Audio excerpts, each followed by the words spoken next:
Praise the lord. ప్రభువైన యేసుక్రీస్తు నామములో ఈ ఉదయకాలము మీ అందరికీ కూడా శుభములు తెలియజేస్తూ ఉన్నాను. ఈ ఉదయకాలమందు జీవిత పరీక్షలు, జీవితంలో అనేకమైన పరీక్షలు ఎదురవుతుంటాయి. అలాంటి సమయాల్లోనే దేవుణ్ణి విడనాడకూడదు, ఆయన్ని గట్టిగా నమ్మాలి. జీవితంలో అనేకమైన పరీక్షలకు గురవుతూ ఉంటాం. కానీ అలాంటి సమయాల్లో దేవుణ్ణి విడిచిపెడితే దేవుడు మనల్ని పూర్తిగా విడిచిపెడతాడు. విశ్వాసం ఉన్నవారు దేవుని ముందు పెట్టుకొని జీవితంలో ఎదురయ్యే పరీక్షలను ధైర్యంగా ఎదుర్కోవాలి. జీవితంలో కొన్ని పరీక్షలు నేను మీ ముందు ఉంచాలని ఆశిస్తున్నాను. పరిశుద్ధ గ్రంథములో 1 పేతురు 1వ అధ్యాయము 7వ వచనము, నాశనమగు బంగారము కూడా అగ్ని చేత పరీక్షించబడును కదా, అట్లే సువర్ణం కంటే విలువైన విశ్వాసము కూడా పరీక్షించబడవలెను. బైబిల్లో అనేక రకాలైన పరీక్షలకు లోనైన వాళ్ళు ఉన్నారు. అబ్రహామునకు నమ్మక పరీక్ష. దేవుడు అబ్రహామునకు 2 సార్లు పరీక్ష పెట్టాడు. అబ్రహాము 2 సార్లు నమ్మక పరీక్షలో విజయాన్ని పొందుకున్నాడు. మొదటి పరీక్ష సంతానం గురించి. మనకి ఆదికాండము 13వ అధ్యాయంలో 16వ వచనంలో, భూరేణువులంతా అసంఖ్యాకంగా నీ సంతతిని విస్తరింప చేస్తా, నీ సంతతి ఇసుక రేణువుల కంటే ఎక్కువ అవుద్ది అని ప్రభు చెప్పారు. అప్పుడు అబ్రహాం వయస్సు ఇంచుమించుగా 75 సంవత్సరాలు. 25 సంవత్సరాలు ఎదురు చూస్తే 100 సంవత్సరాల వయసులో ఇస్సాకు అనే బిడ్డ పుట్టాడు. 25 సంవత్సరాలు దేవుని నమ్మి అబ్రహాము పరీక్షలో నెగ్గాడు. ఒక్క బిడ్డ కోసం 25 సంవత్సరాలు ఎదురు చూస్తూ నిరీక్షణలో జీవించడం చాలా కష్టం, బహు కష్టం. అది కేవలం దేవుని బిడలుగా మాత్రమే సాధ్యం. ప్రియ దేవుని బిడలారా, కనుక ఆ విషయంలో మొత్తానికి నెగ్గాడు. 2వ పరీక్ష కూడా మీ ముందు ఉంచాలని ఆశిస్తున్నాను అబ్రహాముకి. అది ఏ విషయంలోనంటే తన ఏకైక కుమారుడు విషయంలో. అది మనకు ఆదికాండము 22వ అధ్యాయము 2వ వచనంలో కనబడుద్ది. దేవుడు అబ్రహాంతో మాట్లాడతాడు, నువ్వు గాఢంగా ప్రేమించే నీ ఏకైక కుమారుని నాకు దహన బలిగా అర్పించాలి అని. విశ్వాసంలో ఎదగడమే నేర్చుకున్నవాడు అబ్రహాము. అందుకే విశ్వాసానికి తండ్రిగా పిలువబడ్డాడు. ప్రియ దేవుని బిడలారా, అందుకే ఆదికాండం 22:16 వచనం ఉంది, నీ ఏకైక కుమారుణ్ణి సమర్పించడానికి వెనకడుగు వేయలేదు, ఇంత గొప్ప పని చేశావు అని దేవుడు జ్ఞాపకం చేసుకున్నాడు. కనుక ప్రియ దేవుని బిడ్డలారా, అందుకే అబ్రహాము సకల జాతులు వారు నీ సంతతి ద్వారా దీవెనలు పొందుతారు, నువ్వు నాకు విధేయుడవయ్యావు గనక ఇలా నిన్ను దీవిస్తున్నాను అని 22:18లో మాట్లాడారు. ఏమిటి ఆ మేలు అంటే విశ్వాసానికి తండ్రి అయ్యాడు.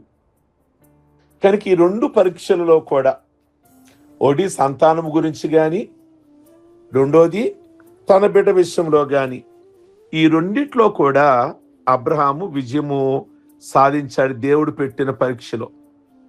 మరొక వ్యక్తిని మీ ముందు చాలా ఆశిస్తున్నాను. యోబుకు కూడా అగ్ని పరీక్షలు ఎదురయ్యాయి. 2 పరీక్షలు ఎదురయ్యాయి యోబుకు కూడా. దానిలో కూడా యోబు విజయం పొందాడు.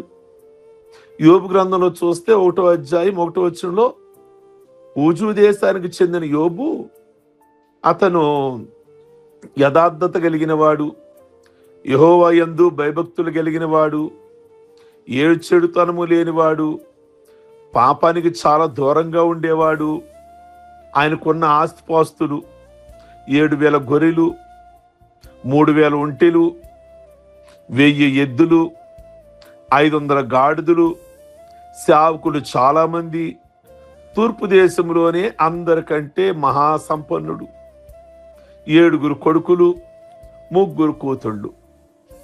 ప్రియ దేవుని బిడ్డలారా, మరి ఈయనకి ఇప్పుడు ఏమిటి ఆ పరీక్ష అంటే, సైతాను పరీక్షకు సమస్తమును కోల్పోయాడు. అన్నీ పోయిన తరువాత యోబు భార్య అతనితో, ఇవన్నీ పోగొట్టుకున్నా నీవింకను దోషరహితుడుగానే ఉంటావా? దేవుణ్ణి శపించి మరణించొచ్చు కదా అంది.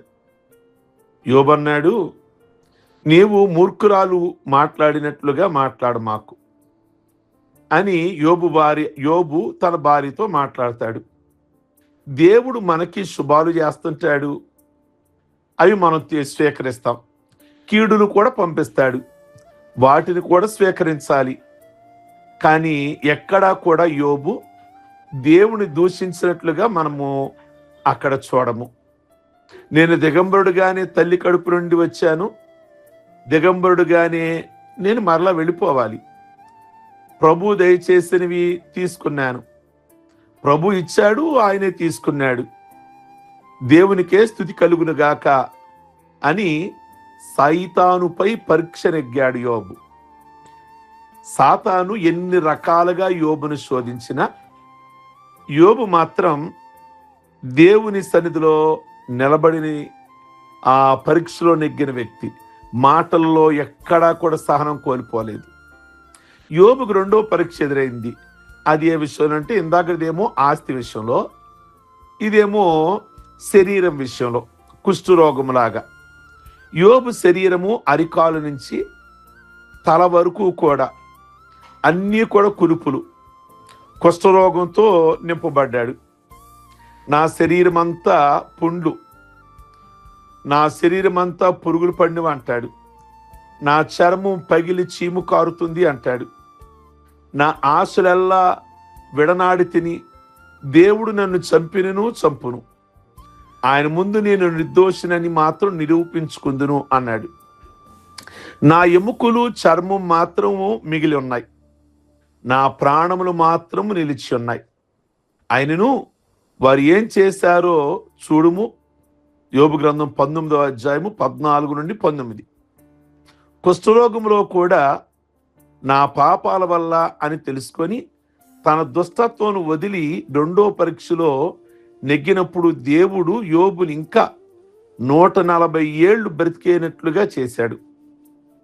ప్రియ దేవుని బిడ్డలారా, 42వ అధ్యాయము 16వ వచనంలో 140 సంవత్సరాలు రోగం తర్వాత బ్రతికాడు. పోగొట్టుకున్న ఆస్తిపాస్తులు, కొడుకులు, కూతుళ్ళని పొందుకొని 140 సంవత్సరాలు ఎక్కువ బ్రతికి కుష్ఠరోగమును పోగొట్టుకున్న దేవుని భక్తుడు అని పేరు పొందినవాడు. కనుక ఈ ఉదయకాలమందు నేను జ్ఞాపకం చేస్తున్న మాటలు, మన జీవితంలో పరీక్షలు ఎదురవుతూ ఉంటాయి. అలాగే 12 మంది శిష్యుల్లో, యేసయ్య శిష్యుల్లో కూడా మరి పేతురు నీటి మీద నడుస్తూ విశ్వాసంతో నడవమంటే నీటిని చూసి నడిచి భయంతో మునిగిపోయాడు. అల్ప విశ్వాసం. గెత్సేమనే తోటలోకి తీసుకెళ్ళినప్పుడు కొద్దిసేపుకే ప్రార్థించమంటే కురిపాట్లు పడినవాడు నిద్రపోయాడు. నీ పొరుగువాడిని ప్రేమించమని ఎన్నోసార్లు చెప్తే 7 సార్లు క్షమిస్తే సరిపోతుందా అని తిరుగు ప్రశ్న వేసినటువంటి వాడు. తనను పట్టుకున్నారు అనుకున్నప్పుడు ఆ యేసు ఎవరో తెలియదన్నాడు. యేసుక్రీస్తును పట్టుకోవడానికి వస్తే కత్తి తీసి ఉడుకు రక్తంతో మల్కు అనే ఆ బొట్టుని చెవు తెగ నరికాడు కదా. కాళ్ళు కడుగుదునని యేసు ప్రభువారంటే నా శరీరం అంతా కడగండి అన్నాడు కదా. అలాంటి పేతురుకు కూడా యేసయ్య 2 పరీక్షలు పెట్టాడు. ఈ పరీక్షలో ఫెయిల్ అయ్యాడు. ఆ పరీక్ష ఏమిటి అంటే, కడరాత్రి అంటే గురువారం రాత్రి, యేసయ్య మరణానికి ముందు రాత్రి, యేసయ్య పేతురుతో, నీవు కోడి కొయ్యక ముందే నన్ను 3 సార్లు ఎరగను అంటావు, అంటే నేను మరణించను, నేను విడవను అని అన్నవాడే ఆ రాత్రి 3 సార్లు అబద్ధం ఆడాడు కదా. జీవితపు నమ్మక పరీక్షలో అపజయాన్ని మూటగట్టుకున్నవాడు పేతురు. 2వ పరీక్ష ఏంటో తెలుసా? పేతురుకి 3 సార్లు ప్రభు మాట్లాడారు. యోహాను పుత్రుడైన సీమోను, నువ్వు నన్ను ప్రేమిస్తున్నావా అని అడిగారు. చివరి వరకు నా గొర్రెలు మేపాలి అన్నారు. కానీ నిజంగా పేతురు తన జీవిత నమ్మక పరీక్షలో గొప్ప విజయం నమోదు చేశాడు. అది ఏంటో తెలుసా? క్రీస్తు కోసం ఆయన చంపబడ్డాడు. పేతురును కూడా సిలువపై వేశారు.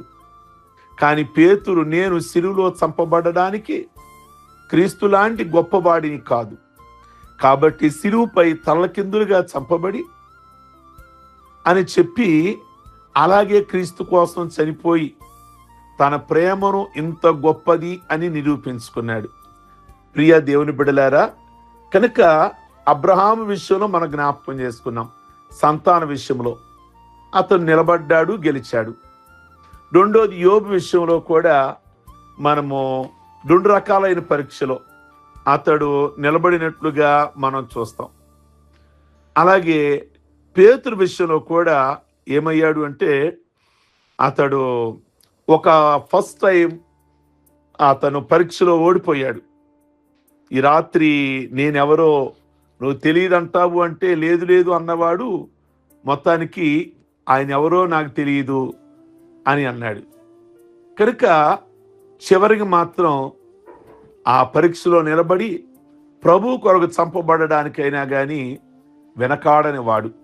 ఈ ఉదయకాలమందు జీవితంలో ఒక్కొక్క వ్యక్తికి ఒక్కొక్కలాగా పరీక్ష పెడుతుంటాడు ప్రభు. అది బిడల గురించి కావచ్చు, ధనంలో కావచ్చు, ఆరోగ్యంలో కావచ్చు, లేక ఆస్తిపాస్తుల విషయంలో కావచ్చు. ఆ పరీక్షలో వాటిని ఎదుర్కొని ప్రభు కొరకు నిలబడే విధంగా, ప్రభువుకు దూరం అయ్యే విధంగా కాదు, దేవుని సన్నిధికి దూరం అయ్యే విధంగా కాదు, ప్రార్థనకు దూరం అయ్యే విధంగా కాదు, ప్రభువు పెట్టిన పరీక్ష ఏదైనా కానీ జయిస్తూ దేవునికి దగ్గరగా జీవించిన వారే దాన్ని జయించగలిగిన వారు. కనుక అబ్రహామును అలాగే యోబును వీళ్ళను పోలిన వారుగా మనము విశ్వాస జీవితంలో ముందుకు సాగుదాం. ఈ ఉదయకాలం ముందు ప్రభు ఈ మాటలతో మిమ్మల్ని బలపరుచునుగాక. ప్రార్థించుకుందాం. సర్వశక్తి కలిగిన తండ్రి, ఈ ఉదయకాలం ముందు మాట్లాడిన మాటలు మీ బిడలకు మేలు, దీవెన, ఆశీర్వాదకరముగా ఉంచి ఈ దినపు ప్రయాణాలన్నిట్లో కూడా వారికి మేలు కనబరిచి మీ నామమునకు మహిమ తెచ్చుకోండి. పెళ్లి రోజులు, పుట్టినరోజులు, అలాగే రక్షణ పొందిన రోజులు చేసుకుంటున్న బిడ్డలందరినీ కూడా ఆయుష్, ఆరోగ్యాలతో నింపి ఘనత, మహిమ, ప్రభావాలు పొందమని యేసు పరిశుద్ధ నామములో అడుగుచున్నాం తండ్రి. ఆమేన్. God bless you. ప్రభు మిమ్మల్ని దీవించును గాక.